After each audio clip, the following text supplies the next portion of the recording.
Hey everyone, welcome back to the show. Today we're talking about something that touches way too many families, addiction. But here's the thing, we're not talking about it the way you've probably heard before. You know how everyone says there's nothing you can do until they want help or they have to hit rock bottom first. Well, my guest today is going to flip all of that on its head. Kate Duffy is an interventionist and family addiction expert, but she's also someone who's been where a lot of families are right now. She got sober herself back in 2013 after years of hiding bottles, lying to her three kids, and putting everyone through hell. Her own sister later told her she'd been afraid for her and afraid of her during those dark days. But here's where Kate's story gets really interesting. After she got sober, she started doing interventions in emergency rooms. You know, talking to people who just overdosed? And almost every single person she worked with asked her the same question: will you talk to my family? That's where she realized something huge was missing from how we think about addiction recovery. She started a family support group, and after 9 months, she looked around the room and realized something incredible. The loved one of every single family in that group was now in recovery. Every single one. That's when Kate knew she was onto something big. She founded Tipping Point Recovery and created what she calls recovery conversations, a whole new way of thinking about addiction that puts families right at the center of the solution. Now, Kate teaches families how to become what she calls the tipping point in their loved one's willingness to get help. She's written a book called Dear Family. She runs training programs and she does these custom family interventions that are completely different from anything you've probably seen. The crazy part, she says addiction isn't actually the problem. It's the solution. And families don't have to wait around feeling helpless while someone they love destroys their life. I'm really excited for you to hear Kate's take on all this because honestly, it's going to challenge everything you think you know about addiction and recovery. So let's dive in. Kate Duffy, welcome to the show.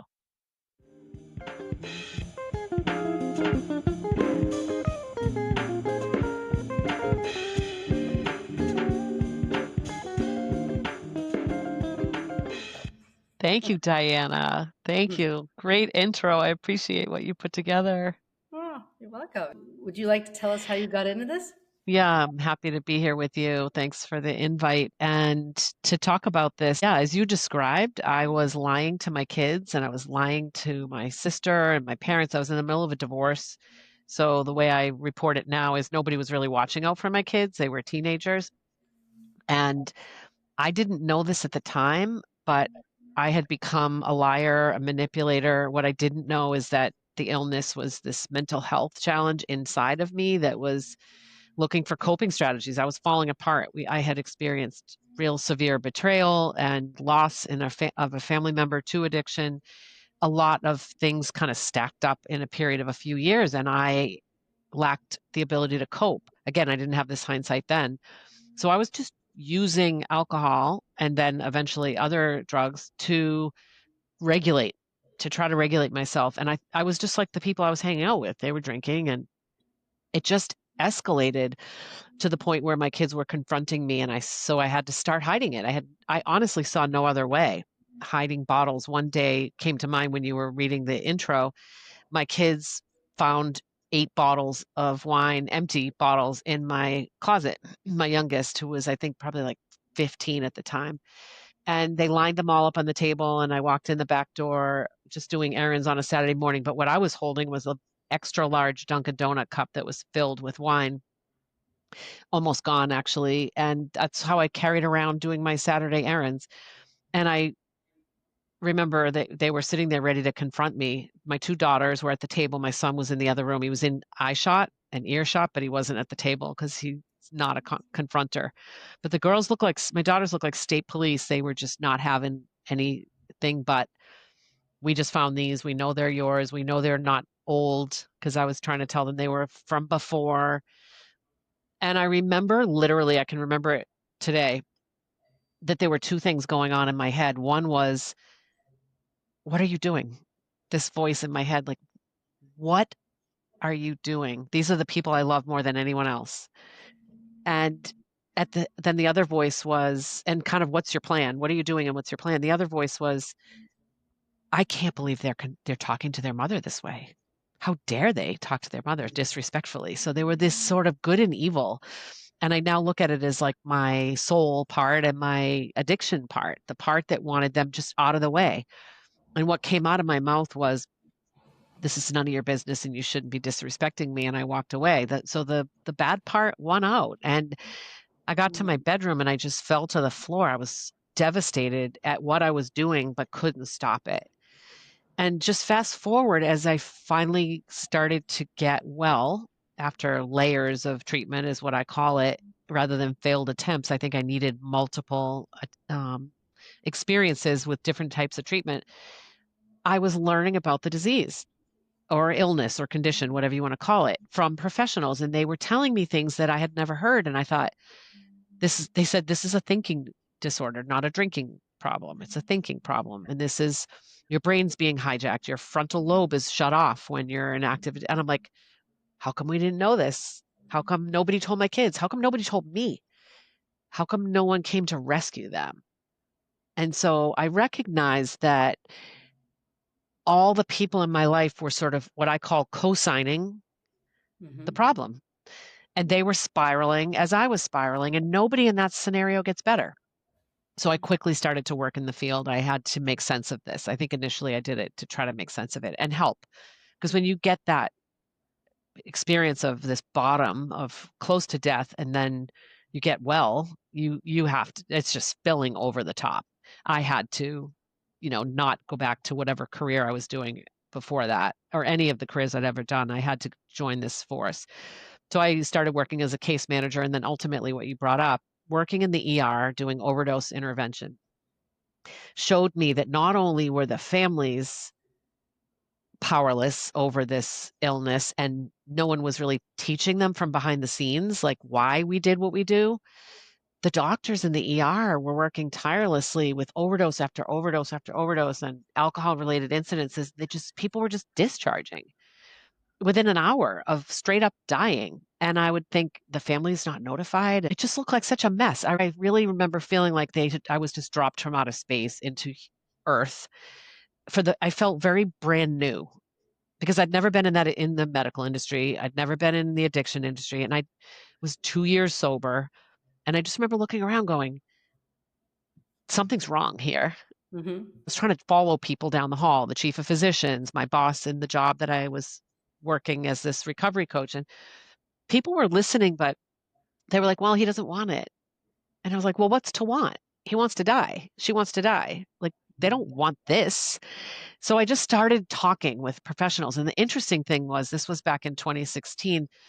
People were listening because we were really seeing high numbers of overdose deaths and non-fatal overdoses, and that people didn't know what to do. It's costing the systems a fortune, right? We're losing lives. And so I feel blessed. I honestly feel divine timing of when I got sober and the world was ready to listen to me saying, what are you doing?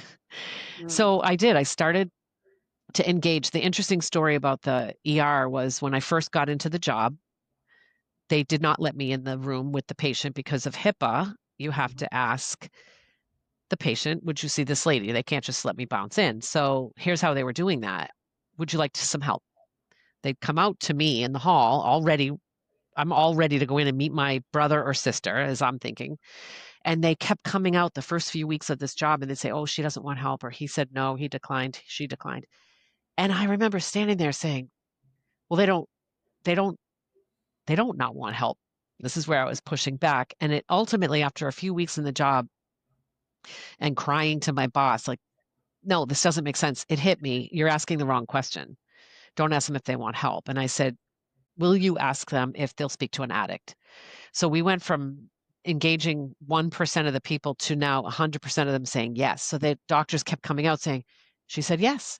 He said yes. And I'm like, yeah, because we'll never deny each other, even if in that moment they don't want to get well or they're not ready for a full on treatment experience. We will never say no to each other. That's just what I've Mhm. learned in recovery, right? An addict will never Mhm. deny another addict.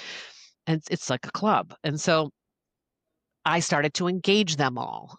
Now, my engagement meant they'd speak to me. So they'd sign the release and they'd speak to me and then they would discharge. And my goal when they came in was to get them to say yes to talking to me one more time, whether it's at McDonald's, coffee, or a meeting, anywhere.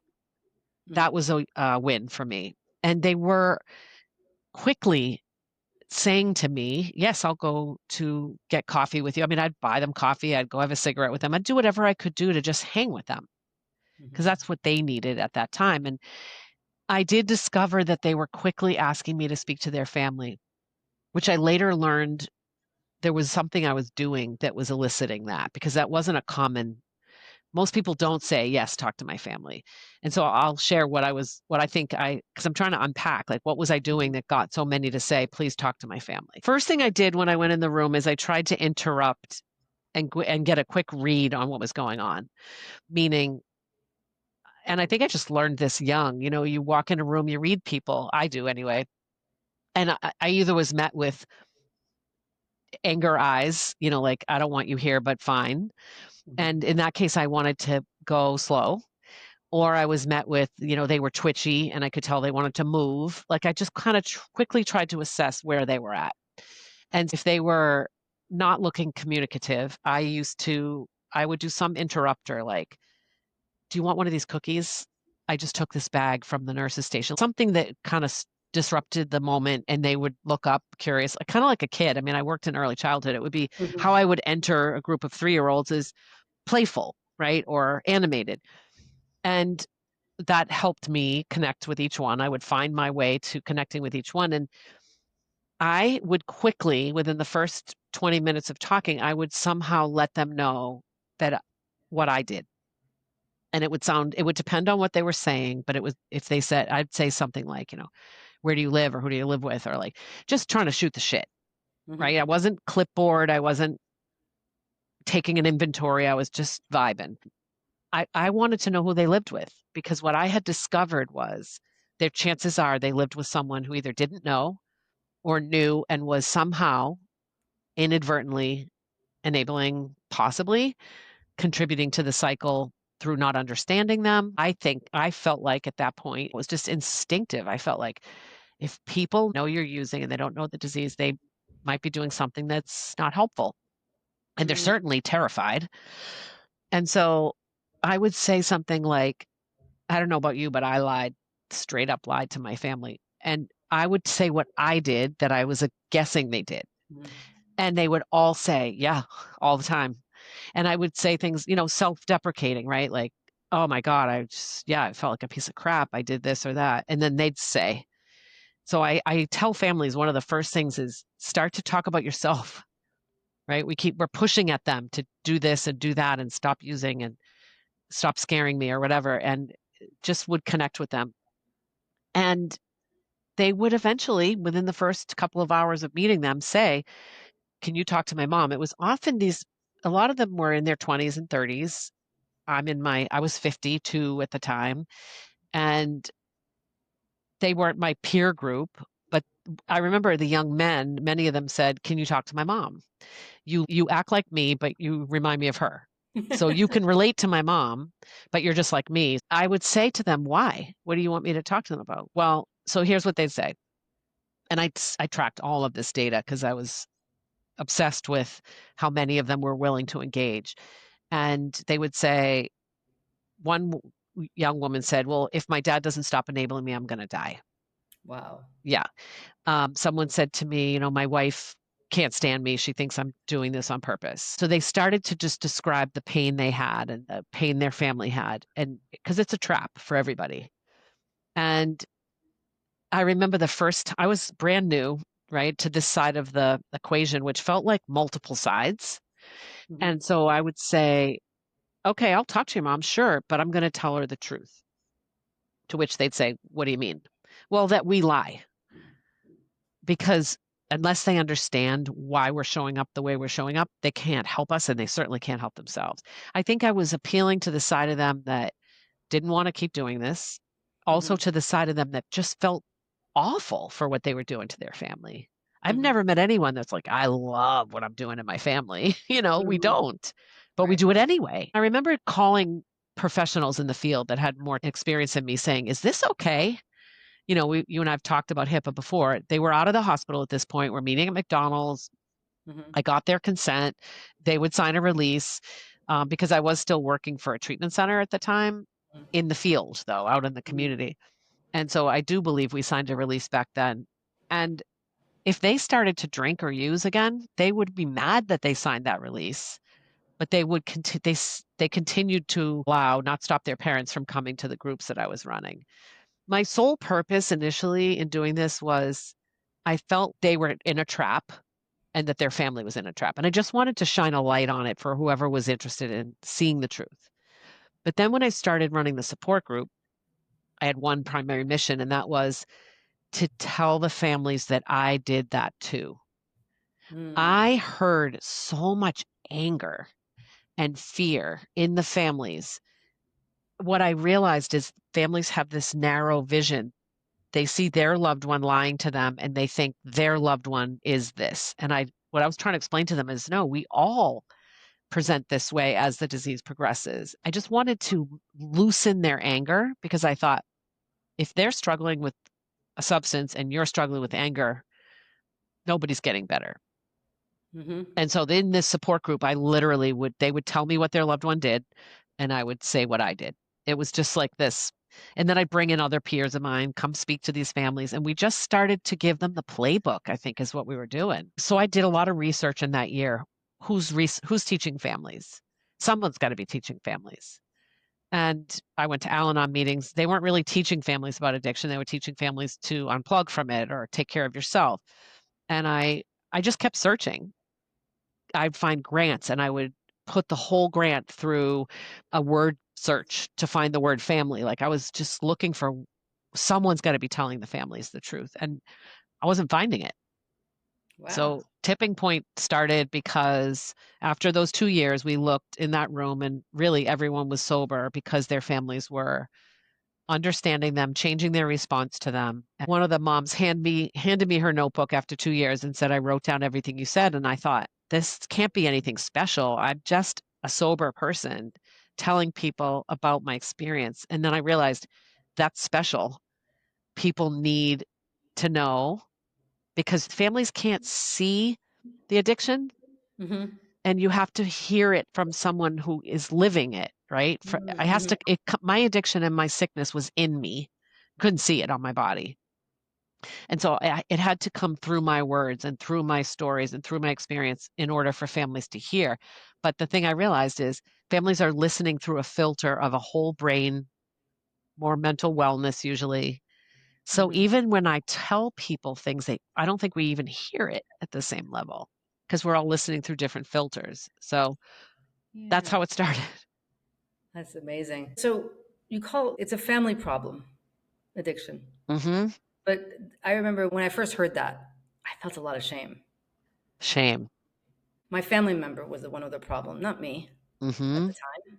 And you didn't want to hold that because No, what no, did I it just mean about you? do you get reactions like that from families? Like, I do, and there's actually so there's shame and there's anger. I'm sure there's a wide mhm, range, but I see two sides of the spectrum. One is pushing it away, anger. I think it's probably all on the same scope, right? Shame, fear, anger. It's probably all similar, or mhm, it's just how it comes out. But yes, I actually believe that it's the barrier that keeps people, family, mhm, from recovering from. I call it the family disease of addiction. mhm, I think what's easier, maybe would it have been easier if someone said, how do you feel you've become unwell as a result of loving them? mm. Would that feel less Yeah, shameful? well, maybe, yeah.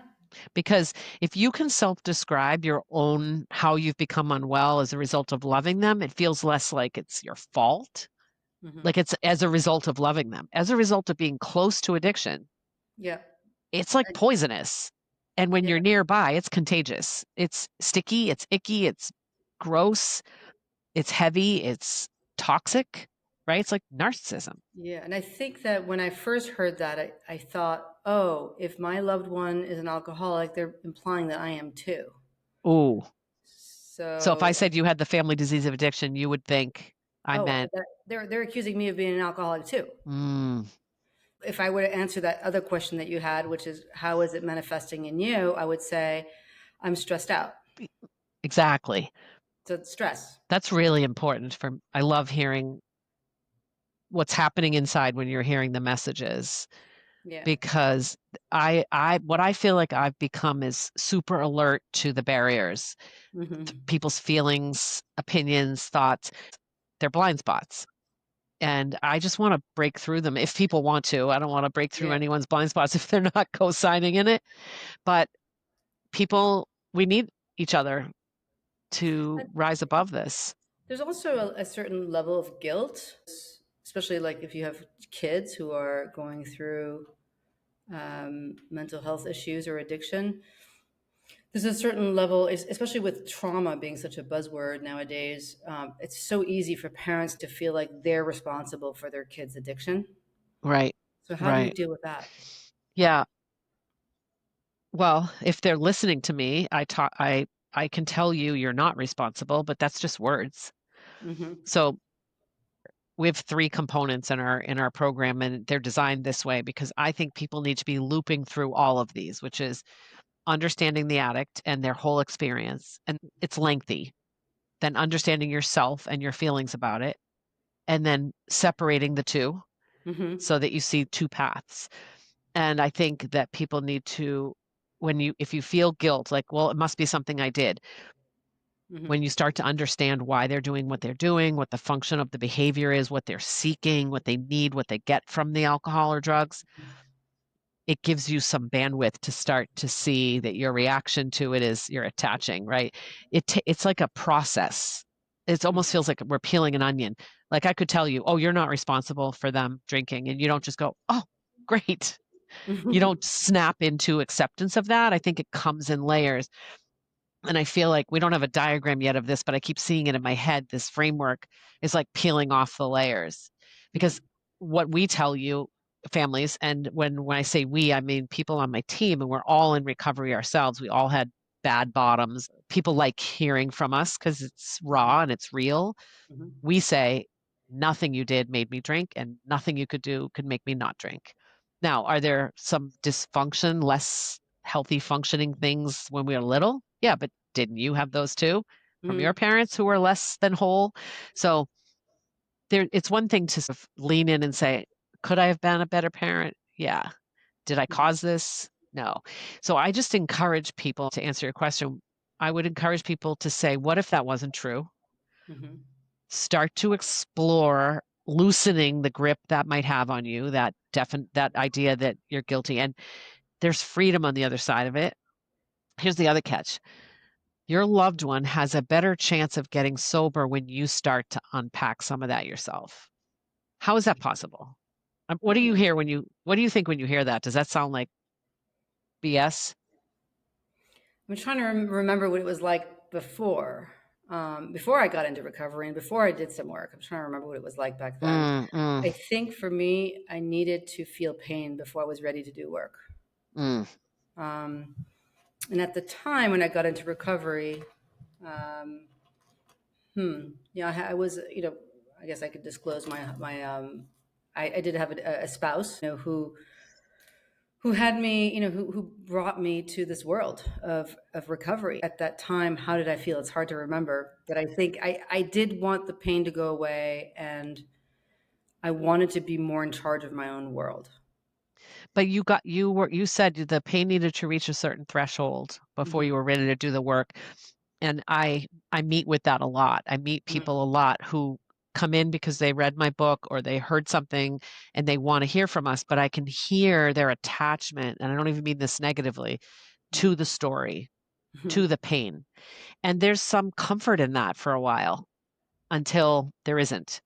And so if I'm giving a solution and I'm continuing to hear the story, I Hmm. might, depending on my comfort level with the person or what I appear to have their readiness be, I might say, are you open to me poking at that?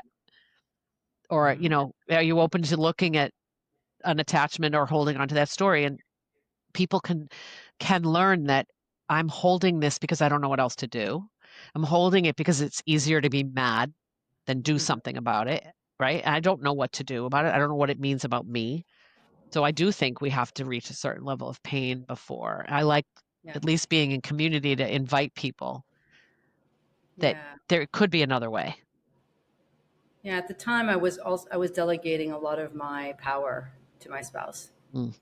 Not and consciously, probably, right? no, You not weren't aware of consciously. it. Yeah. No, Yeah. no. But I made myself very dependent emotionally, and so when it came to the point of our separation, it was all about taking my power back, in the places that I could take power, not the stuff that I can't control, but the stuff I could control. Mm.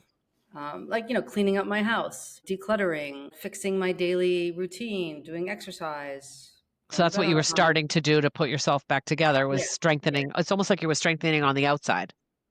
yeah. I wasn't doing the inner work yet, Yeah. but I had to clean up sort Mm. of my environment, Mm. and then once the environment was where I wanted it to be, I also got into recovery, into 12-step at that point, and I got introduced to steps, and I realized, oh, there's more to life. I had I no idea. love that you cleaned up the outside. I think of it as the outside house instead of the inside house, right? I love that you cleaned that up first. There's numerous ways to go about this, Yeah. right? There's no one right way to Yeah, recover. I started losing weight. Like when I first got sober, I lost like 10 pounds in the first month, and I was like, "Ooh, I like this." I Mm, mean, so my total motivation for quitting in the beginning was vanity. mm. Well, you're tapping on something really important for me that I teach families. This is my teaching, doesn't have to be everyone's. It doesn't matter what causes you to begin to get sober. It's often something that maybe you don't value later on, Hmm. vanity or doing it for someone else or doing it for a kid, because we need a boost Hmm. initially. And if it's for someone else, it at least starts to get us up out of the hole. The goal is as we improve our self-worth and our self-care, then we're doing it for us. There's no way I got sober this last time for myself. Hmm. No, I got sober because I think I got sober because I thought I was going to kill someone driving in the car because I kept driving drunk. And Hmm. I was just looking to stop that one problem. I had no self-worth, zero at the end. When I say empty shell, I remember looking at trees on the highway and wondering in my mind how fast I'd have to go to hit it to be sure I died because I was terrified of pain and I didn't want to go through that. But I Googled what that was and it's called passive suicide. I literally Googled what it Wow. was to start to think about this. It wasn't active suicide, it was passive. And that scared the heck out of me. But it wasn't because, oh my God, I deserve a better life. There was nothing of me to even think of deservability. So I always say to people, great if it was vanity that brought you here because it got you Hmm. started. Doesn't Yeah. matter what gets you started. I kind of left it for a while. Never got out. I stayed sober, but in terms of emotional sobriety, I think I got into 12 step in a big way because of romantic relationships. Oh, okay, And say more. I would say the pain of that was Mm. so acute. The breakup from my first sober relationship was so painful. I have two children, and I would never want to leave them on this planet without me. But the thought of this life is just too painful. Did So cross my mind. I have a very similar story at 2 and 3 years sober. Actually, when I was working in the ER, I fell madly in love, and that created so much codependence in me Mhm. after betrayal that it was a very hard breakup. And one of my mentors taught me on the flip side of every alcoholic coin is a codependent. And I think, Mhm. you got sober and then it was very similar for me. That was almost more painful. Yeah. I agree with you. And Yeah. I realized once I started doing this work with families, I realized why I went through that, why it was helpful I went through that, because I'm helping families with that now. So having both sides of the coin Mhm. for me is what makes our work unique. And that is understanding the alcoholic side and understanding the codependent side. And Yeah. codependency is not a bad thing. It's just how you used to love. You didn't Yeah. know the difference between you and other people. Right. How would you define it further?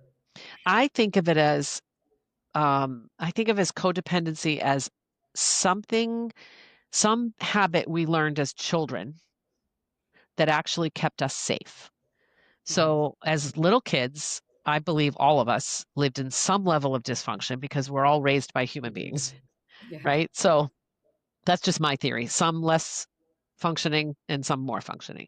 But let's just assume you were raised by human beings and there was some amount of dysfunction, right? Or in whole, not whole people, fully whole. And for me, I'll describe, I was scanning the environment as a child for how to be safe. And it was if she was happy and he got this or she needed that, I was the people pleaser. I was the middle child. And I learned to scan the environment and twist and contort myself to be, I'd be funny when I thought people needed funny. I'd be quiet when I thought people didn't want any noise because there wasn't a big range of emotions allowed in my house. There Mhm. wasn't comfort around a big range of emotions. So it was like neutral or go to your room. And so I adjusted and I accommodated. And that's how I believe it started for me. So when I'm in a relationship, a love relationship, my behavior mirrored that. I'm okay if you think I'm okay. I'm okay if we're intimate. I'm okay if you're happy. You're perceiving, if I'm perceiving you to be happy. That is exhausting. That is Yeah. not love. That is really uncomfortable. And so the breakup of that, the way I describe the codependent recovery, to me feels like you're peeling your skin off. That's what it Mhm. felt like. Yeah. It was, I mean, physically aching. They yeah. describe opioid withdrawal to me, Yeah. and I never had that. It feels very like it might be similar. So that's Mhm. why people keep going back. Break up and you go back. You break up and go back. And it's like this love bombing and then I threw his clothes in the garage, which I didn't even do in a 25-year marriage with betrayal. But this was a 2-year relationship. I mean, I lost it.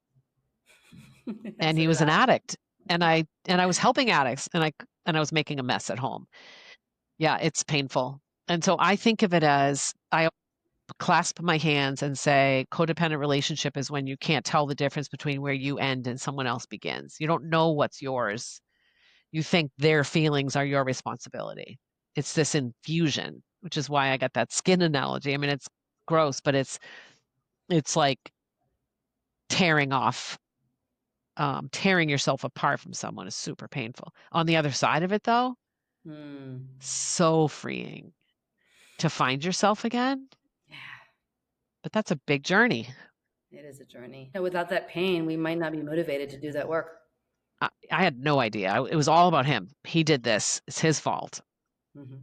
And I remember thinking one night, I'm the common denominator in all these relationships. Maybe there's something I'm doing. Yeah. Maybe it's me.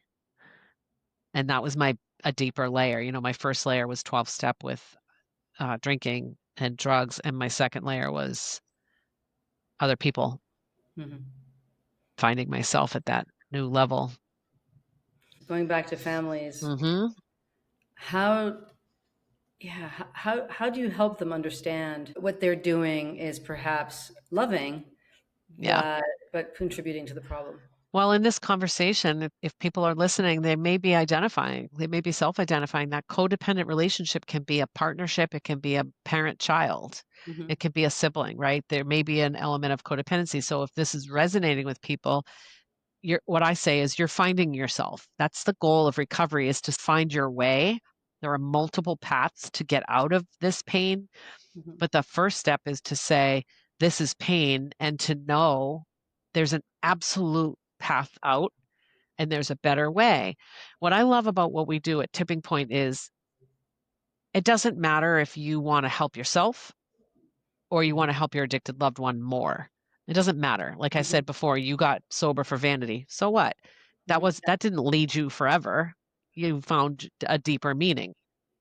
So if people want to help their loved one, great, we can help you. If people want to just help themselves because they want to leave or they want to set better boundaries, great, we can do that. But here's the good thing. Everything I teach a family member to help them distance with love, to help them cope, to help them set better boundaries is what their loved one needs. All the things we teach family is what's better for the addict, and all the things we teach you about the addict is actually better for you. So it's a Hmm. complete win-win, Total win-win. total win-win. So I don't care if you come in and say, I don't care about myself, I just want to give him a better chance. Great, we can start with that. But guess what? You're going to be getting better as a result because the things I'm teaching you to do are step back from what you're currently doing that's contributing. And I don't tell people what that is. Mhm. People need to self identify. So the question for families is always, what do you think you're doing or not doing that is unhelpful for you or for your loved one? And people are usually pretty quick to understand what that means. I'm obsessing, I'm stressing, I'm chasing them. Someone told me today I jumped in front of his car when he was driving to try to stop him. Yeah, I mean, there's no limit to what we do Mhm. that's unhealthy. It's quite extreme. My book is has a whole chapter on what is your loop? What is the thing you're caught up in? And so people need to self-identify that.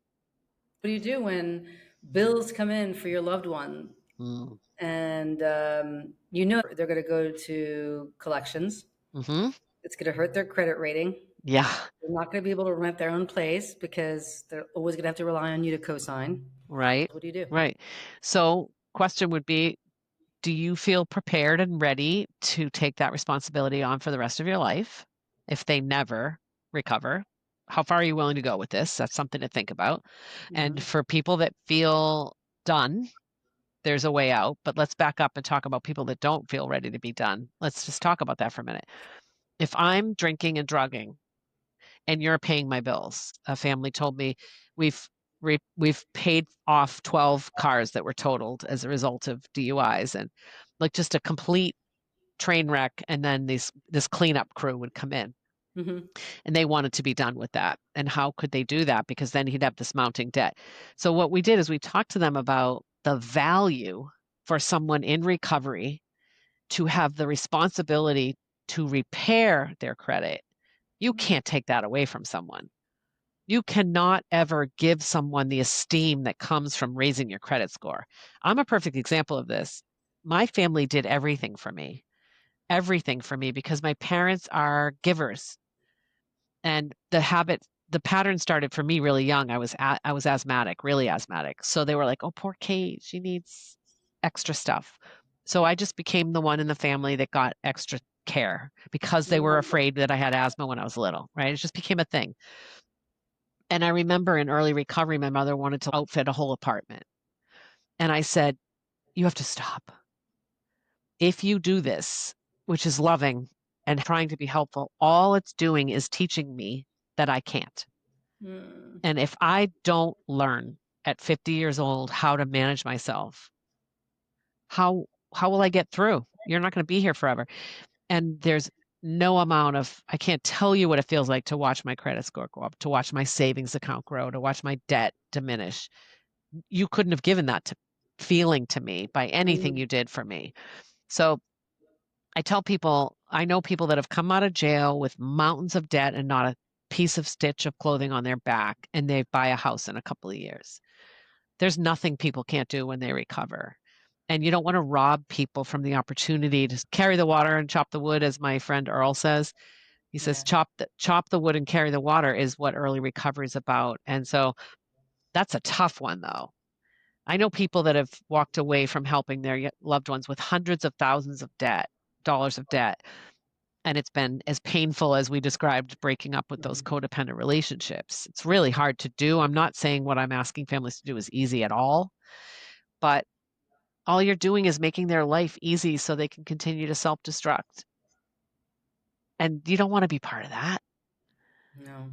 I mean, if you do, then what I say to people is I want to shine a light on Mhm. what you might be doing that you want to stop, and then you got to decide if you want to stop it. I knew a family that was helping their daughter who was homeless fix her hair every 6 months because it was getting matted. And so they were basically cleaning her up, helping her feel pretty, which sounds like such a loving thing to do, but it just gave her much more comfort to go out and continue to live the life she was living.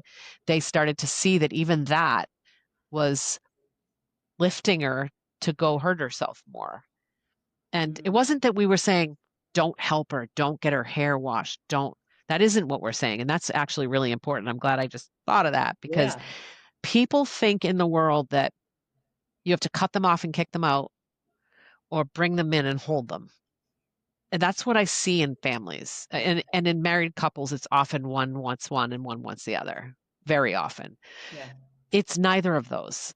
What I want families to do is find a place in the middle that says, I'm unwilling to contribute and this is contributing to you being comfortable enough, having enough money because I've paid something to go keep killing yourself. And I have just realized that I can't be part of that anymore. So it's about you deciding what you're doing that you want to stop. And Mm-hmm. then it's doing it and offering help at the same time, right? It's not cutting them off or kicking them out. It's let's get your hair done when you're a month in treatment, or to go to treatment, right? So it's about, and it's not black and white, right? So I can't say here's the way to do it, Mm-hmm. because every situation is a little different. But I just don't want people to think the only way is cut them out or kick them out. And that doesn't work Mm-hmm. either. It's love them, lean in, love them, look at yourself, look at what you're doing. It's a back and forth is our process. And that's why it's very nuanced. That's why we created a group program, so we could meet people and get to know them. It's not a black and white thing. It was really hard to write the book because I didn't want anyone to take anything out of context. Mm. I don't want anyone to feel responsible or blamed. That is not what we're doing. So, Yeah. what are some of the things that families say that actually makes everything worse? It's hard to generalize. Let's think about it. What are some things that might make it worse? Or that they say? Yeah, I mean, I think that we are exasperated, Mm-hmm. right? We're super exasperated. You always do this. It's anything that begins with you. Mm-hmm. And by the way, they're not wrong. They do always do this. Where you can shift that is to talk about yourself. When you do this, I react this way, and I've got to stop doing that. Mm-hmm. Really, that's what we want people to do, is start looking at what are you doing in that dynamic that you can change, because that's all you can change is Right. yourself. So I find that our exasperation isn't helpful, but I want to also say it's super justified. Mm-hmm. I really want to validate people's experience. It is maddening. It is crazy making. It is toxic. And the idea that people think they have to stay in that relationship or tolerate that is devastating to me. I want people to walk away from the chaos and invite Right. recovery. And as simple as that sounds, someone might listen and say, "Well, I walked away and I invited recovery and it didn't work." There's so much more to it than that. Mm. But I do think we spill out our exasperation, to answer your question. We Yeah. spill out our own feelings. What do we say to somebody who's tried everything and they're ready to give up? So I don't mean to sound cocky, but if they haven't tried what we're doing here, they haven't tried everything. That's the first thing I think of.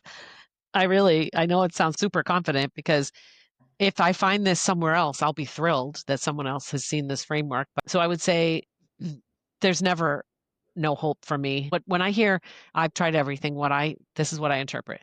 I've spent a fortune. Mm-hmm. I'm completely beat up. I'm a dish rag. And I say, are you done?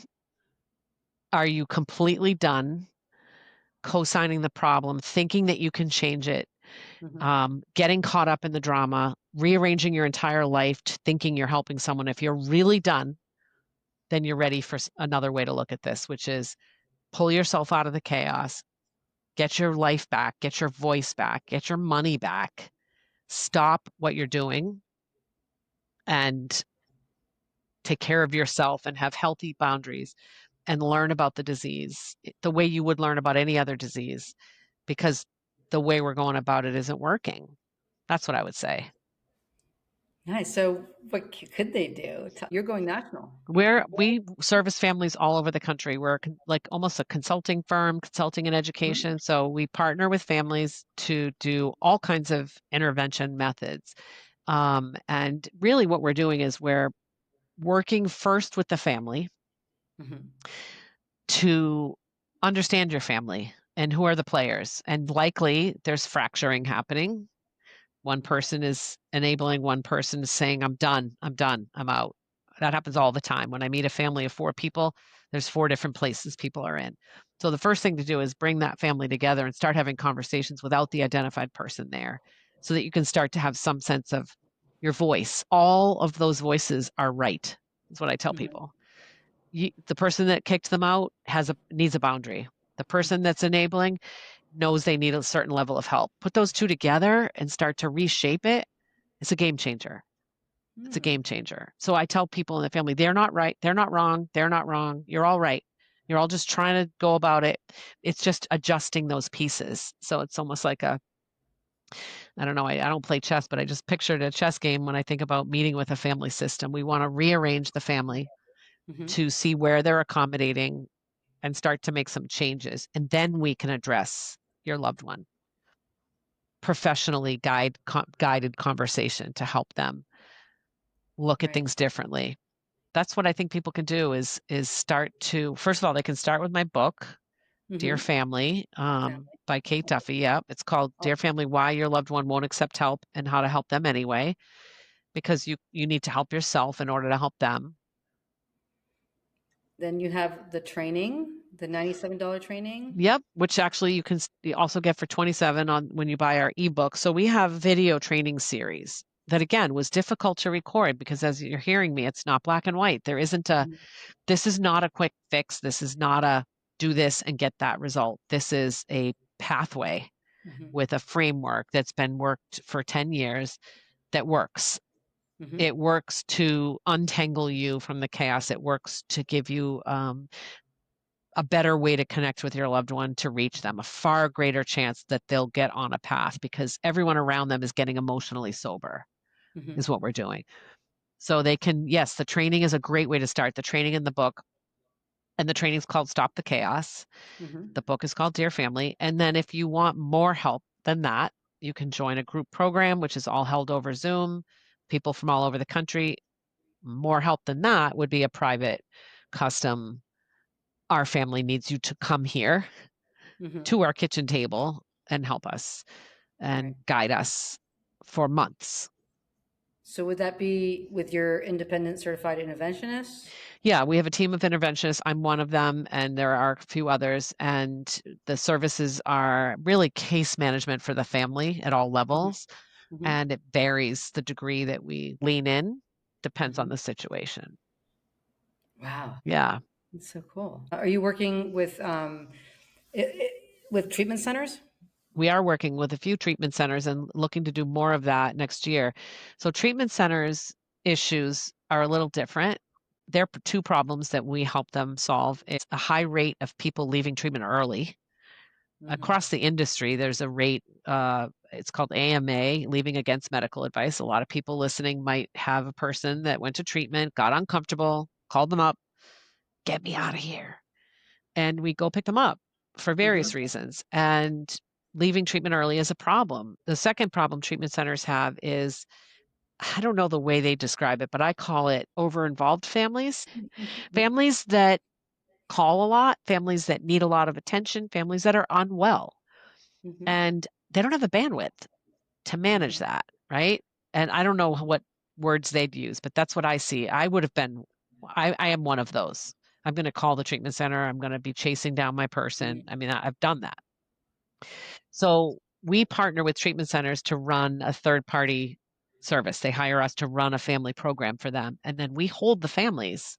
So, the loved one goes to treatment. It's my absolute dream model for the world is Mm. I go to addiction treatment and the family goes to treatment too.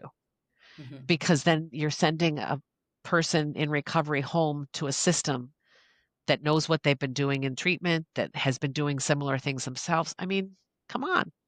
That makes so much sense. Yeah. Because if there hasn't been healing on the family level and the person of concern returns to the family system after treatment and they're still angry and pissed off and obsessed. Well, and here's what I hear. She just did it again. She just drank again and she's been home 2 days. And I say, yes, she did exactly what she needs to do with the disease that she has. And so the expectations are off. Who's why are we not educating families on what they're going to learn in treatment and why one time's not enough and why they'll need more and what to expect? And so when we partner with treatment centers, two things happen. People stay in treatment longer, which Mm. is a win for the treatment center and obviously a win for the individual and clearly a win for the family. The second outcome that we see is if people do go home and relapse, that relapse is shorter Mhm. and they get back to treatment faster. Mm. So help everyone around the person that's really struggling and they struggle less. That's so cool. And you told me last week that you are tracking these numbers. You're. It's client reported Mhm, sobriety, levels of recovery. We need to pull that together, hoping to get a grant or something to get a whole project to take our last 5 years of data and improve maybe the way we're asking the questions, put together a report, because my hunch and the way I look at this data is it's really outstanding. And mhm, my wish is for this to be adopted, mhm. because nothing changes if nothing changes.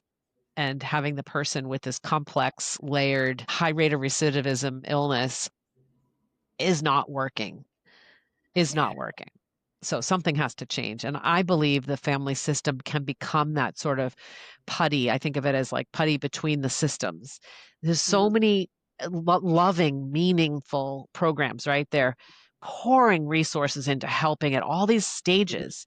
But I picture these like earthquake sized cracks in between them where people are falling in. And mm, when you recover the community, police departments, fire departments, and I mean recover them, learn the same framework, the whole civic community, you then we become that filler in between because we respond to the person differently. Just think about it. Police, mhm. fire, all responding differently. Yeah. Can't that help? I mean, it's a big Yeah. task. Or the family themselves. I was Yeah. thinking that the ideal model would be to have, peer recovery specialists the way you were when you were called Yes. into that emergency room. But Yes. not every family can afford that to pay Right. Right. for that level of service. I mean, I don't think insurance is paying for that yet. Not yet. If my belief is these outcomes will say are saving insurance companies money. And I Hmm. did have a conversation years ago before I formed the company with an insurance company who was impressed with the outcomes at the ER. And that's why I started the company. I personally felt ill-equipped to build this business until I became certified as an interventionist, brought other interventionists in. And when the insurance company started asking about this being better outcomes, I thought, there's no question we need a better way. Hmm. Yeah.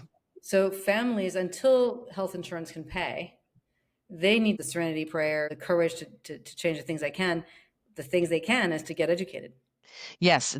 And when you break down that serenity prayer, a few years ago, I realized our entire framework is built around that. So our framework is three-part: understand the addict, untangle yourself, and find the two paths. Okay. Okay. So, God, grant me the serenity to accept the things I cannot change. That's my addict. Understand them. Hmm. The courage to change the things I can. That's me. And the wisdom to know the difference is which is mine and which is theirs. So this program literally is the serenity prayer, 100%. And saying that, by the way, works. Yeah. Saying it all day long works. You get some grounding and you get some clarity. But yeah, Yeah. to your point of people can't afford it, it's super important to me, which is why we've not grown any bigger than we are, that people have access to free and scholarshiped recordings. So that's why we lowered the price to $27. And if somebody needed a scholarship for that, we would give them the trainings. The Hmm. goal here is for families to be educated 100%. And going to fellowship meetings, which are free, are Hmm. another way that you can take the book. I tell people all the time, if you want to do this for free, get the book, the training, and go to fellowship meetings. Lots of them. Fellowship meaning. Fellowship meeting, AA, Al-Anon, Codependence Anonymous, Adult Child of Alcoholic, Hmm. all of those anonymous meetings. Hmm. Yeah, because there's some people I know who have lost family members and who used to go to Al-Anon and they just felt Al-Anon really wasn't working for them. I mean, I'm just speaking for this one woman I know, but that she went to AA and an open Mm, AA meeting. mhm. Open meaning you don't have to qualify as an alcoholic yourself, but you can go to the meeting and get to educate yourself on how the addicts Open talk. AA meetings is a great suggestion.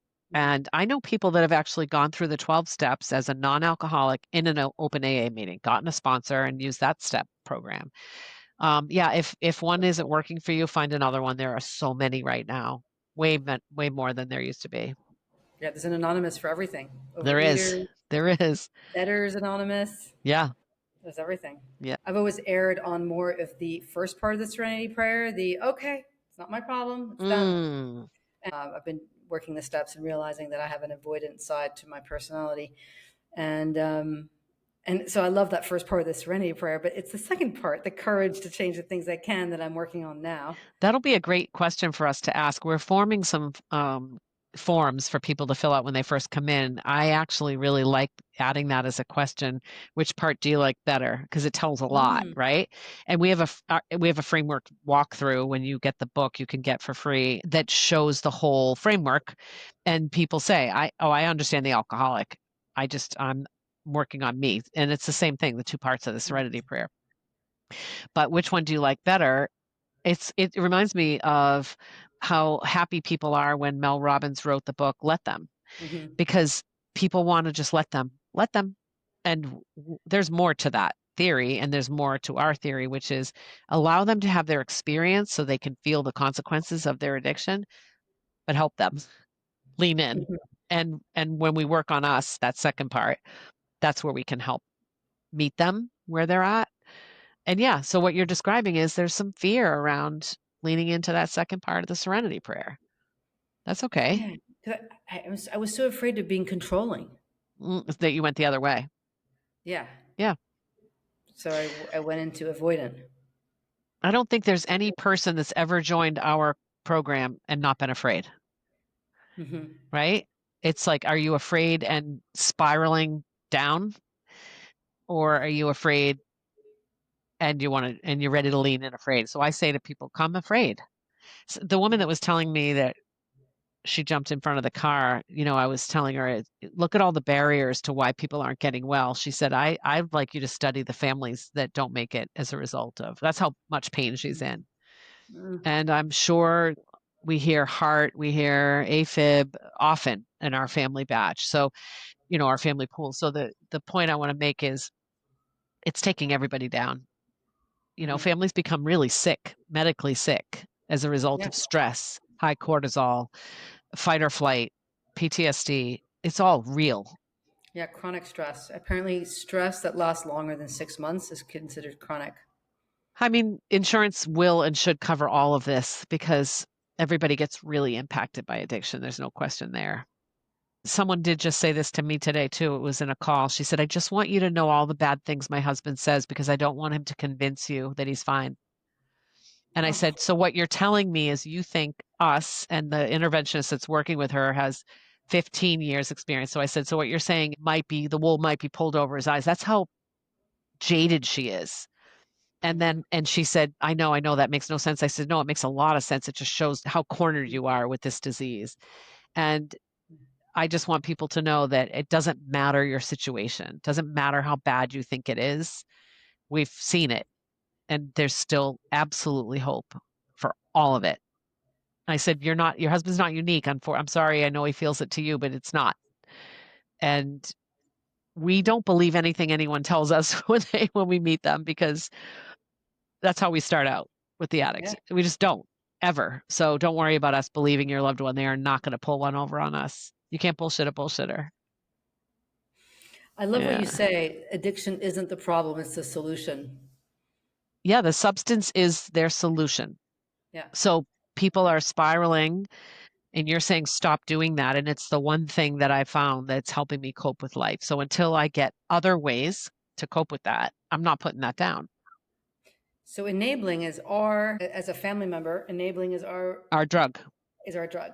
Yes. Anger is a huge drug. Mm-hmm.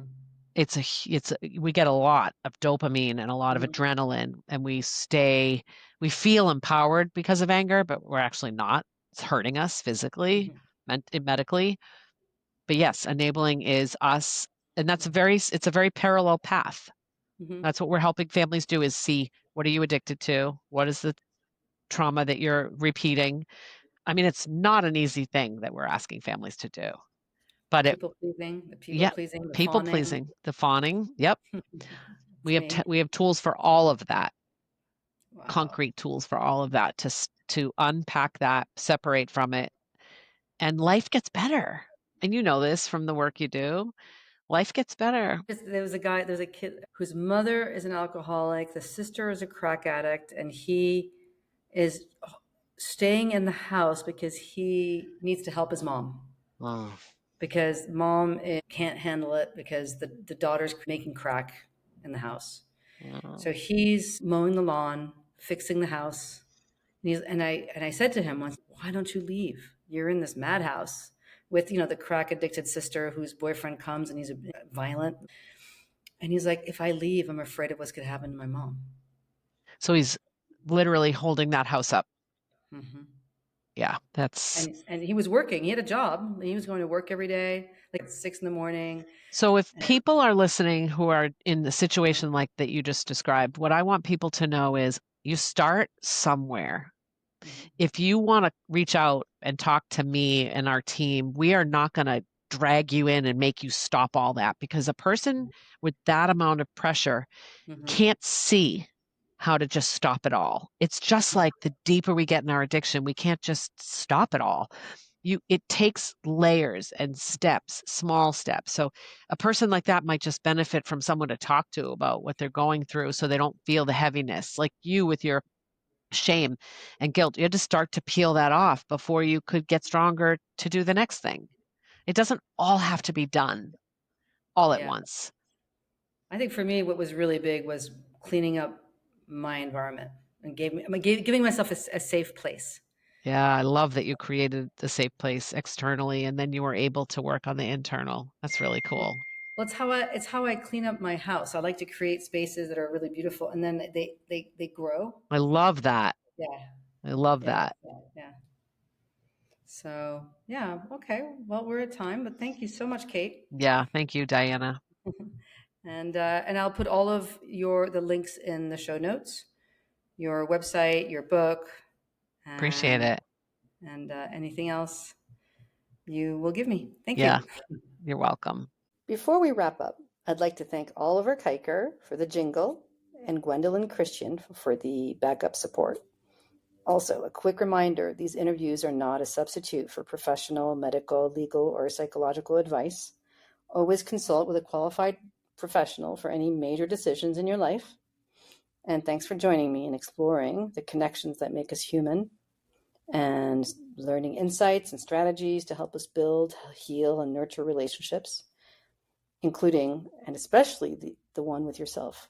It's been an honor to share this time with you and to bring you conversations with some of the brightest minds who deserve more recognition. Remember, life's too short to take too seriously, so don't forget to hit that subscribe button, get outside, and let's continue this journey of life together. See you next time.